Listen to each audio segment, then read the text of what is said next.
Justice for Zubeen Garg কেতিয়া হ'ব এইবাৰ বিধানসভাৰ প্ৰধান থিম মূল থিম তাৰ বাহিৰে অন্য কোনো বিষয় ডিষ্ট্ৰেক্ট যাতে নহয় তাৰ ব্যৱস্থা কৰিবৰ কাৰণে আমি বিৰোধী পক্ষই চেষ্টা কৰিম।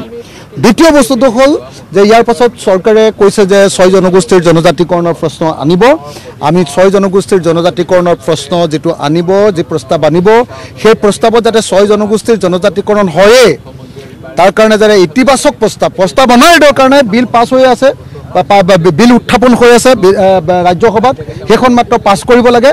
গতিকে 6 জনগোষ্ঠীৰ জনজাতিকৰণৰ দাবী এবাৰ উত্থাপন হ'ব আৰু লগত 6 জনগোষ্ঠী নহয় কলিতা জনগোষ্ঠী তাৰপিছত আপোনাৰ মদাহী জনগোষ্ঠী আৰু নাথযোগী তেওঁলোককো জনজাতিকৰণ কৰিব লাগে বুলি আমি দাবী উত্থাপন কৰিম। Thank U.